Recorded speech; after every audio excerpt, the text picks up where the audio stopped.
You are listening to Here Before, Here Now, an Arizona's Family Originals podcast. Hey there, everybody. Thanks for listening to another episode of Here Before, Here Now. I am your host, Colton Schoen. My next topic is about a documentary that just aired, I guess I should say premiered at the Phoenix Film Festival. It's called Bad Indian, and it's called Bad Indian Hiding in Antelope Canyon.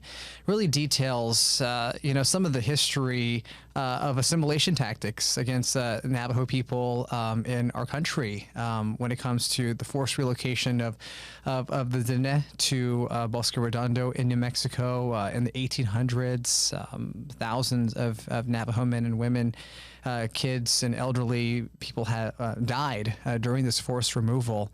And during this time, there was a man who lived, I should say, near the Page area of Arizona, near Antelope Canyon, who really helped out the people and when this was happening, especially when it came to other assimilation tactics like boarding schools. And that's what this documentary really centers on. And I'm actually going to speak with the great grandson of the man who's in this film called, his name is Hastin Taadidiin, and speaking with Logan Tsinigine this afternoon, right now, this morning, I should say, with, oh my gosh, I am like all over the place.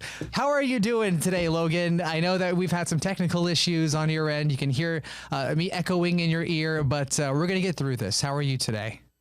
I'm great. Thanks for having me. Absolutely.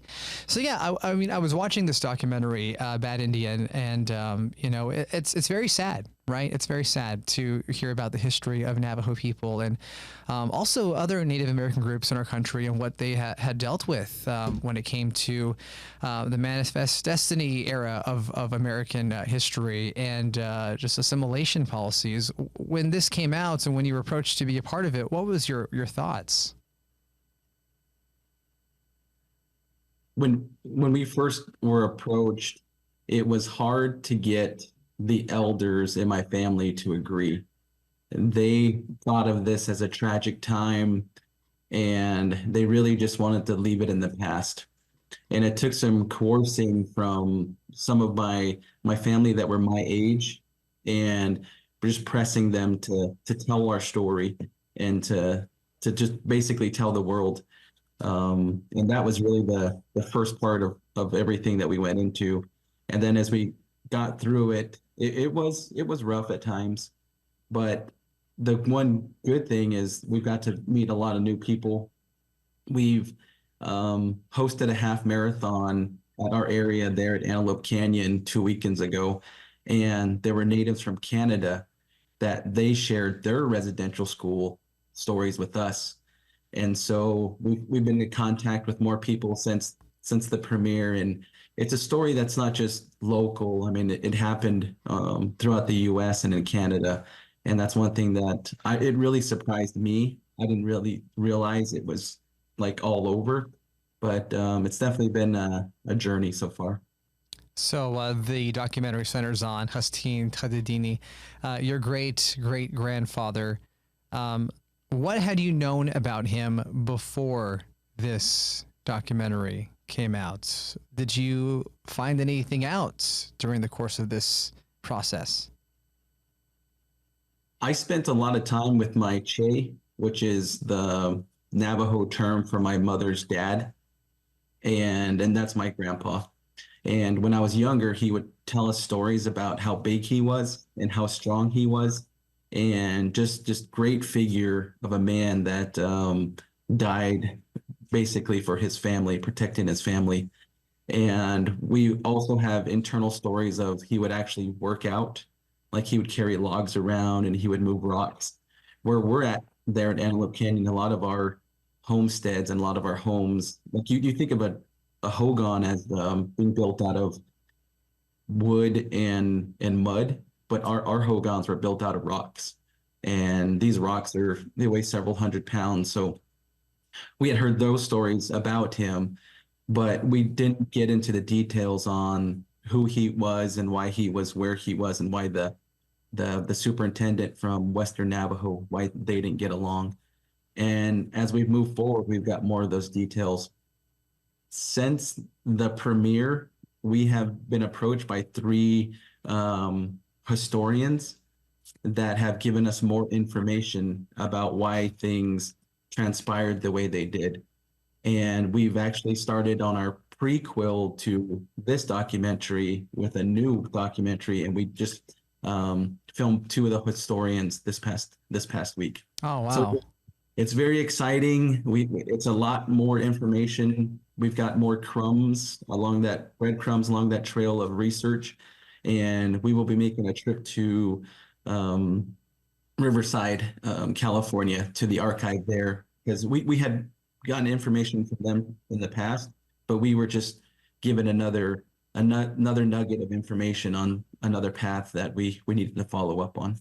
So this documentary, Bad Indian, it starts off talking about the long walk, the forced removal of Navajo people from the land that's sacred to them, to us, right? And moved hundreds of miles away to Bosque Redondo in New Mexico. And it goes into how your great-great-grandfather actually eluded this movement. Tell me about that. Where did he go? What did he do during that time? We just found a transcript where Manuelito had directed headmen to go hide behind Navajo Mountain. And Taadidiin's father was the headman in the area, and they came and they organized together to hide in these different pockets in northern Arizona. There are a lot of parts that are remote in that area, and there's a lot of places that you could easily hide. And then at that time, there were no mass Navajo communities there, and so most of it was like Canyon de Chelly, that was like the stronghold. And so they wanted the Navajo people to basically just go out into the places where it was very remote, and then that made being captured much harder. So he was able to elude that, and after several months of the Navajo people being in those camps, when they were able to go back home, what was he able to do at that point? From our stories, our oral stories, there are, because they were in that area and they actually got to, I guess most people think of hiding as they were in the slot canyons the entire time, but it was so remote that they could go to these areas and basically start a new life and create a homestead. And so as they were there, they kept their animals, they kept basically their way of life, and they were able to continue living. And then as the Navajos that went to Bosque Redondo, as they started to return, they helped them with livestock, and just basically helping them with what they could. Back then, times were different, where the people relied on each other quite a bit. There was a lot of trade, there was a lot of commerce, but you don't think of it as in today's terms, as in this is mine, this is yours. These communities, they shared everything. And so that was the basis for how Navajo culture was at that time. And for me, a lot of this is relearning some of these cultural and historic, kind of just how we used to live versus now we're kind of integrated in society, you think in different terms. You know, you mentioned that this documentary really has gotten attention really all over the place, right? Being Navajo Diné myself, obviously, I've known about the Long Walk and have read about it and have heard, many different stories about it and all that. But for a lot of other people, watching this documentary may be the first time that they ever heard about it or realized that there was this forced relocation of Navajo people from a sacred land to another area where thousands of Navajo people died. What has that reaction been like? Have people come up and said, "Oh, I didn't realize this happened"?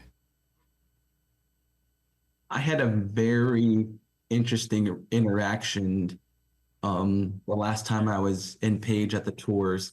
I was waiting for a business partner to show up, and I had just sat on a bench, and someone that had gone to the Phoenix Film Festival came and sat with me, and we started talking, and they were very apologetic because their ancestors had actually been a part of uh, the long walk, and they knew about it, and it was an awesome interaction. We the person kept apologizing, and I told him like it's in the past. There's nothing we can do about it. All we're trying to do is share our story. And so that's been the most emotional reaction that I've seen so far. But there's others that have come visit us, and fortunately, a lot of people are asking more questions, and they're asking details and other things. And that's what's inspired us to follow up with the next documentary that actually goes into the weeds, as you say, to go into the details on really why all this was happening and why it occurred the way it did. It really is fascinating to go and look back and see the thought process on the people that were involved.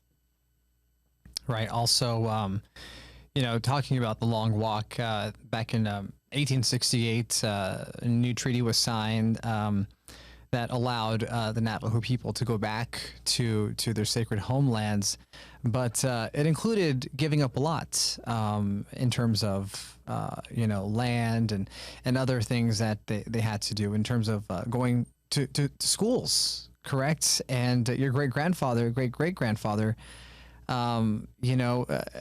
also has a story in that as well in terms of his connection with boarding schools. Can you talk about that in the context of this documentary? My great grandmother, Jeanette Taadidiin, she was going to the boarding school in Tuba City, and there were reports from her and back to her father of abuse and mistreatment, and it was and so this is exciting because we've actually found new information about the specific abuse that she was relating back to her father, and it wasn't directly from the school. It was a liaison for the school that was personally interested in her. And so we get all these different pieces of information back, and we found out that Taadidiin had really no issues with the school and being taught and being able to get educated. And her Navajo name is the lady that went to school. And so in the area that they were at, she was basically the only one that could translate Navajo and English. And so as she got older, she became very sought after by men because she had went to school and she was able to speak back and forth between mostly the government agents and then the business trading post people in the area. And so we go through this, and it's really just basically just issues with that. It wasn't exactly going to school that he was opposed to. It was the mistreatment happening there. And as we get through this, we find out the superintendent, Walter Runke, also was head of a boarding school in Panguitch, Utah. And right now they have found burials of young children there, and that's an ongoing thing. And so this man was working and doing all these things, trying to get all these kids into school, and he was doing it forcefully. And I don't think at the time there was much compromise or understanding between the headman in the area and the superintendent of the schools. Which ultimately led to your great grandfather's demise. Yes. Can you talk to us about that? The superintendent, and we go over this in the documentary, had a personal vendetta against my great grandfather because he was so public and so outspoken about his authority in sending his daughter to school. And so the parts that we don't go into it in this part of the documentary is how he hired 3 truant officers, which they were basically untrained authority figures to go arrest him. And in those documents, he says, bring him in chains, and if necessary, in on a stretcher. And that's basically is like, go get him at all costs. And that ended up in my great-grandfather getting murdered. When it comes to the history of boarding schools in our nation's country, I know that it's been brought to light recently, especially with Deb Haaland as the Interior Secretary for the Department of Interior, who has made it her mission to explore some of the abuses and tragic stories that have happened at these institutions in our country. What was it like learning about some of the stuff that your great grandmother went through when she went through those boarding schools, and maybe even family members that talk about it to this day? Most of the elders that we speak to about boarding school, the most traumatic incidents they will not speak about. And they will tell you about getting beat, getting their mouth washed out with soap, almost like corporal punishment kind of stuff. But the things that are beyond that, they'll just say, you don't need to hear it. It was more than someone should endure, and I'm not going to pass that on to you, and you don't need to hear that. Which I agree, but it's basically, it's some post-traumatic stress that they live with. We had a private screening at the Page Theater 3 weeks ago, and that was for close family and friends. There was a lot of crying during the showing when Paul talked about the long walk, when he talked about his experience at boarding schools. There were a lot of head nodding. There was a lot of, yes, that's the way it was. There were a lot of comments, it was way worse than that. And so those are the things that this documentary, for the Navajo people, it hits home. They understand, they know the experiences. They either know of them, they've been through them themselves. And so for us, that was one of the most really emotional times, was watching our people watch it and then them relating directly to their own life experience. What's it like going back and uncovering things from your family's past that some people might say, especially the elders who don't want to go back there to that traumatic time, that this is just unearthing things that makes us feel uncomfortable? Why do that? And then also, why share it with others? So now I'm gonna blame Alistair Bitsui for this. So if you don't know Alistair is a Navajo journalist that was doing work on boarding schools. And he was going around the reservation talking to elders about their experience and trying to learn more and trying to uncover things. Because as in his words, we're reclaiming our history, we're reclaiming our culture by telling these stories. And as we went through this, we talked to our elders and we explained to them that our children don't know why we are in certain cases. In the old culture, when we passed down knowledge, it was all oral. And a lot of this for like men were in sweat lodges. We would directly get information from our elders in the sweat lodge. They would tell us about life, family, marriage, plants that we can use for medicine, all these things. And when the boarding school came, it just wiped that whole way of life out. Now we learn from schools, we learn from podcasts like this one, we learn from videos, we learn from reading books. And so as we go through, I've asked my parents and my grandparents, why do we do this? Why is this like this?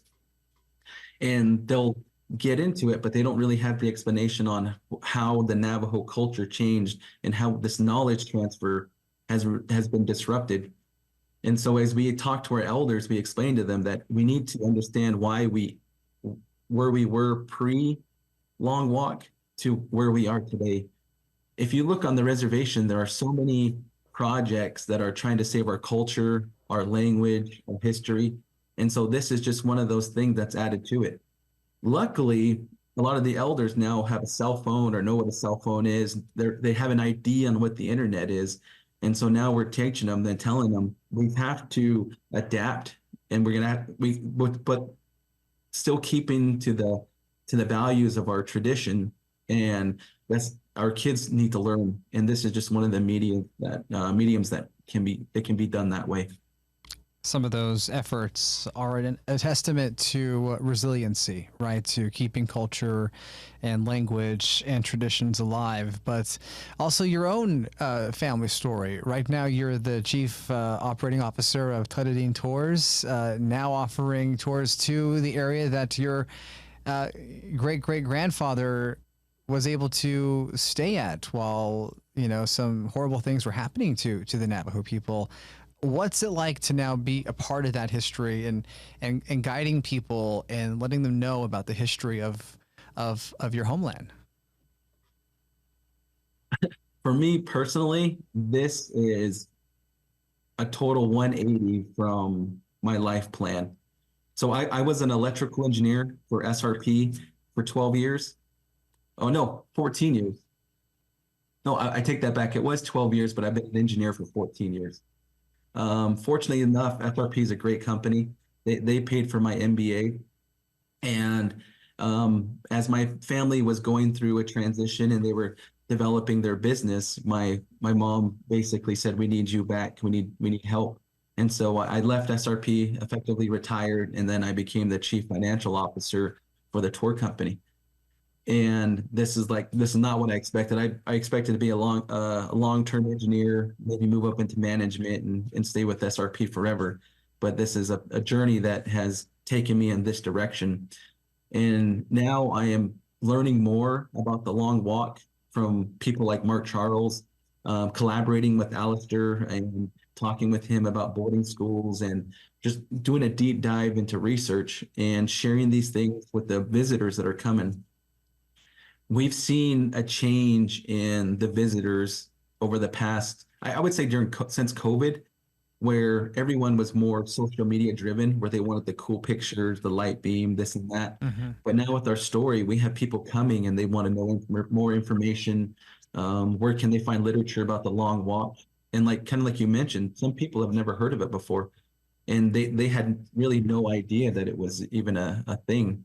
So that's, for us, that's great because we get to get the story out. People get to learn. And part of the documentary talks about the Hollywood Indian, and people will visit us, ask us for buffalo and teepee, and we're like, that's not us. And we've actually had customers come in expecting us to be like very almost naked with war paint and feathers and running around, and we're like, no, that's not who we are. That's not how we lived.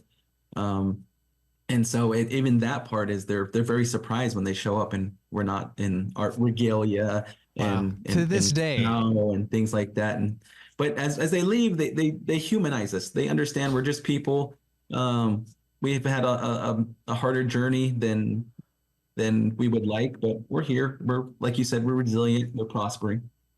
Wow, that's crazy. That just still to this day people expect war paint and war bonnets. Does that kind of annoy you? Very much so. It's annoying, but it's in all honesty, it's not their fault. They had learned, they had seen, they had been told of this, right? And they come and that they understand that it's not that way, and they leave with a different perspective, and that's a part of our goal. Yeah. So what's next? I know you said you're working on another documentary, but anything else with the tours? Any growth or expansions of other things?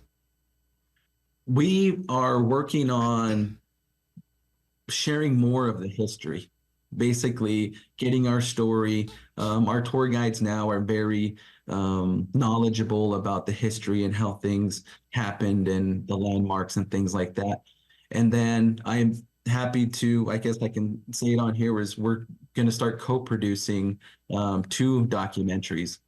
So we had a half marathon 3 weeks ago, and we are co-producing that with Point in Time Studios from Tempe. and another documentary, which will be a prequel to this documentary, that the Bad Indian, and they'll be debuted most likely, hopefully the end of this year or 2024 or 25, and then into 26. And with that, we have been approached by quite a few young natives that are in the film industry, and they're wanting to come on board. Producers, directors, cameramen, makeup artists, lighting individuals. And as we've gone through this, we've actually started in that genre or that industry, and we had no idea we would even be there. And Wow. so that's the one thing that we're going through now, and it's exciting. It's a little scary because it's something it's not in our wheelhouse, but it's definitely good to see more young natives get involved. What's amazing is you had this career path of being an engineer and wanting to climb up the engineer ladder, becoming the chief financial officer for Taadidiin Tours, and now movie producer. Is it kind of just like, wait, what's going on here? Do you ever have those moments? I don't know. It's just this path and this journey that I'm personally on and my family's on. And for me, it's right now in my life, I went from being a mentee or to more of a mentor, because I've helped mentor a lot of engineers, the Navajos, and through SRP's rotation program. I would get a new engineer every 6 months and help them just learn the trade. And because you kind of go through school in this perfect ideal world, and then you get to the real world and it's really not that way. And so that's one thing I'd pass on down to these young people, and that's just been my journey so far. We have one employee that's going to be graduating here from U of A, and we've helped her through that, and that's exciting. And then we've had other students come through. This summer, we're going to have our corn pollen internship, where we're bringing young students in, and then we're basically going to run them through 8 weeks of how to become a professional. I'm very excited for that. We have people that we have a former Supreme Court judge that's our chief legal officer, so she'll be running them through all sorts of things. We have Paul Begay, our historian. We've got Renee Tsinigine from the University of Idaho. She's coming down, going to do cultural history with them. So it's not, like I said, I was going to be an engineer forever, and that's not the case now. And for our audience who doesn't know what Taadidiin is, corn pollen, that's just kind of, excuse me, something that's very sacred to us Navajo people in terms of a prayer and things like that. So Taadidiin is the corn pollen off the corn stalk. My great-great-grandfather got his name because he would put he would pray in the morning, and he would put the corn pollen from the tip of the nose of the sheep over its head and down to the back of its tail. And he prayed so much that he was able to put the corn pollen on his sheep, and all his sheep had a yellow streak down their back. And that's how he got the name Hastin Taadidiin. And he was a medicine man. And in those times, when you paid or you traded for the service of a medicine man, a lot of times it was corn pollen. So when people came for services for prayers and healing, they would give him corn pollen, and that's how he had enough corn pollen to bless his sheep. Wow. Well, Logan, thank you so much for speaking with me. When is the next time people can check out Bad Indian, the documentary? I know that it just premiered at the Phoenix Film Festival, but is it going to be another place that they can check out anytime soon? We are waiting on the next film festival to announce when the next one is going to be. So the process of the documentary is you have to go through the film festival circuit. And then once it gets enough attention, we're hoping for a streaming service to pick it up. So these streaming services won't pick up a film that's been in a theater, or it's been debuted like on YouTube or anything like that. And so basically we're on the film festival circuit, hoping to be picked up by a streaming service. And then once we know, then we'll announce it. All right. Awesome. Well, thank you so much. And if anyone has questions about Taadidiin Tours, where can they go for more information? So the website is Antelope Canyon X.com. Awesome. Logan, yeah, thank you so much for joining me on my podcast today. Really pleasure talking with you, my friend. Thank you. Thanks for having me. I see your podcast. I actually used to work with Connor Chee's mom. She was cool. admin at NGS SRP. So we sat right next to each other as I was That's going so through funny. your old podcast, and I was like, I know that name. Mary, his mom, she was great. Such an awesome lady. Yeah. Haven't seen her in so long, but it's just awesome. Thank you. I'm meeting more great people every day, and I'm excited for this journey. And which is why I love doing this podcast, right? Because there are so many Native people who are doing so many incredible things, owning the stories of our people and putting them out there. So, and you are an example of that. So thank you so much. Thank you. All right. Thanks so much. And that's in this episode of Here Before, Here Now. We'll catch you next time. This is Here Before, Here Now, an Arizona's Family Originals podcast.